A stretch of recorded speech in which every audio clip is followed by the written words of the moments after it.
These are perilous times for the USA. I don't need to tell you how fast this nation is plummeting towards disaster. There are a lot of frightened people out there. Many on the conservative side, my side, say that the only hope for America is for the Republicans to win back the Senate. We must take back the Senate at all costs. And sadly, some conservatives are saying that we must partner up with the promoters of sexual perversion so we can convince them to vote Republican. Really? Is that the best plan you can come up with? Do you really think that that would be the salvation of the USA?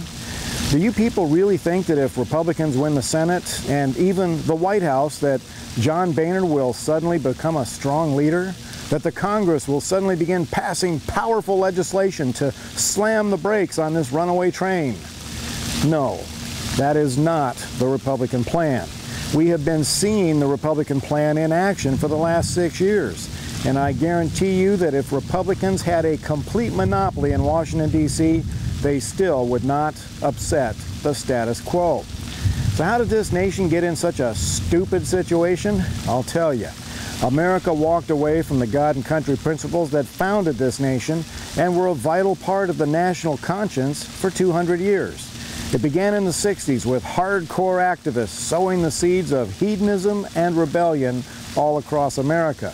And whatever seed you sow, that's the crop you will eventually reap. The USA is reaping what we allowed to be sown in our culture. If we don't like the crop we're getting, then we need to sow some different seed. I always sign off my videos with, "America, bless God again." I do that deliberately. It comes from the Psalms. We bless God by honoring Him as God and obeying His commandments, just like our founding fathers did. That is the seed that needs to be sown in our culture so that America can once again reap the benefits of honesty, integrity, and morality in all levels of our communities and government. Beware, America, of people who call themselves conservatives who say, "No, no, no, God and country," who claim that conservatives must outdo the Democrats in spitting in the face of God so we can win a few more votes and take back the Senate. Are we really willing to sell our soul for a few votes? Americans can return to God and country, or we can embrace perversion and country. One is a proven recipe for success. The other, a proven recipe for disaster. Are these pro-perversion conservatives really out to win votes? If so, why are they not partnering up with black churches or courting the Hispanic vote? They make up a huge percentage of the voting population. But no, they are focused on 1.7% of the population. That leads me to believe that this is not a matter of winning elections, but rather just a petulant rebellion against us being one nation under God.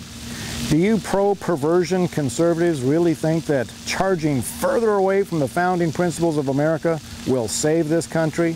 Seems to me that's the old John McCain tactic, to turn liberal enough to get their votes.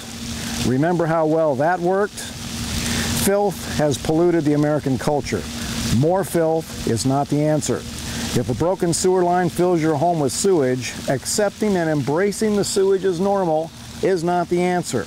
Repairing the break is the answer, because you will never be able to clean up your home until the break is repaired. This is Wild Bill for America, calling for Americans to do the right thing. Thanks for watching, and America bless God again.